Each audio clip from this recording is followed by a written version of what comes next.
This picture on the right is of President Joe Biden's visit to Saudi Arabia, where he can be seen being greeted with a cold fist bump, while the picture on the left shows President Xi Jinping of China being welcomed by Saudi Arabia's Crown Prince Mohammed bin Salman with a hearty handshake.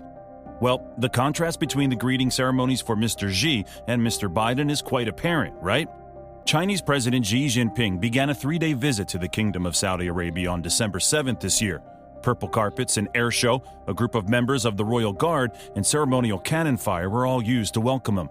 He was then honored with a magnificent ceremony at Al Yamama Palace, which was given by the kingdom's de facto ruler and crown prince, Mohammed bin Salman. And it's natural to compare it to the reception granted to U.S. President Joe Biden when he visited Saudi Arabia in July this year. He was received by the governor of the Mecca region with considerably less ceremony. In fact, these two pictures are circulating on the internet for quite a long time. It was widely compared in the media and has raised a number of questions, like, what does this summit mean for Saudi Arabia and China? Why are they engaging? And does that indicate the U.S. is losing ground in the Middle East? This was not the first time any Chinese delegation visited the kingdom.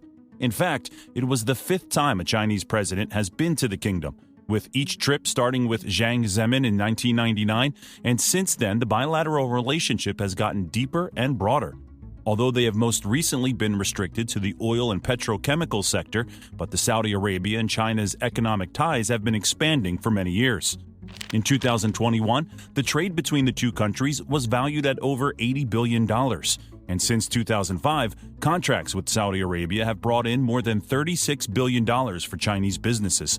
Now, if we talk about how both of these countries are beneficial for one another, from China's perspective, China is the largest consumer of Middle Eastern oil and imports 70% of its energy requirements. And around 18% of China's oil is typically imported from the kingdom. And considering China's numerous issues with its Muslim minority groups, Saudi Arabia's place in the worldwide Islamic community makes it a crucial ally for that country.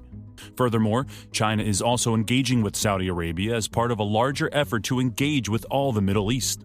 And if we talk from the Saudi perspective, China is the kingdom's top trading partner, a significant tech provider, a long-term energy consumer, and a comprehensive strategic partner with a permanent seat on the UN Security Council. Saudi Arabia has been seeking to diversify its economy and seek a wider variety of partners, and the trade relation with China paves the road for the kingdom. Now, coming towards the Xi Jinping's welcome, which was just not the show for the United States. The two nations agreed to hold summits every 2 years and upgraded the relationship to a comprehensive strategic partnership. And they have also announced the plans to synchronize Xi's signature Belt and Road Infrastructure program with the kingdom's Vision 2030. In fact, following earlier predictions that the two countries would sign an initial 20 deals totaling $29 billion, Chinese and Saudi corporations signed 34 agreements covering green energy, information technology, infrastructure, and more. Now, on the other hand, if we talk about Joe Biden's visit, which was followed by the kingdom's decision to reduce oil production, much to Biden's displeasure.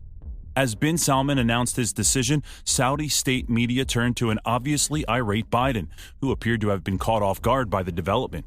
Seen this way, the specter of a growing China-Saudi relationship appears to be more of a threat to the U.S.-Saudi alliance, which has endured through 7 Saudi monarchs and 15 presidents, and it has taken a blow under U.S. President Joe Biden. However, it wasn't always like this before.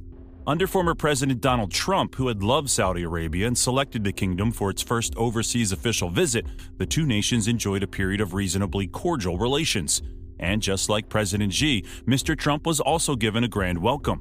However, under President Biden, who has been outspoken in his criticism of the Gulf states' oil output cuts and human rights record, their relations worsened. So China can easily fill this power vacuum. In fact, China and Saudi Arabia are also attempting to agree to yuan payments for oil commerce. If this is put into practice, the U.S. dollar's position as the primary currency used in energy transactions may be compromised. China would want to pay for oil and gas in yuan, which would support Beijing's goal of internationalizing its currency and diminish the impact of the dollar on international trade. And any choice made by Saudi Arabia to stop exchanging dollars for its oil would represent a significant political turn. But let's just keep the politics aside and focus on the economics. Now, it is also important to consider that both U.S. and Saudi Arabia nevertheless rely on each other despite their difficult relationship, it's unlikely that Saudi Arabia will switch its strategic and security allegiances away from the US and toward China at this time. Moreover, the single alliance does not necessarily signify the end of US hegemony and supremacy. However, it does solidify a significant repositioning of the world order. And how that will unfold and the US's role in that order, it remains unclear.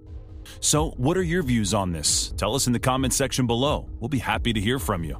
If you found this video informative and enjoyed the content, make sure to subscribe to our channel and hit the like button as well. Thank you for watching.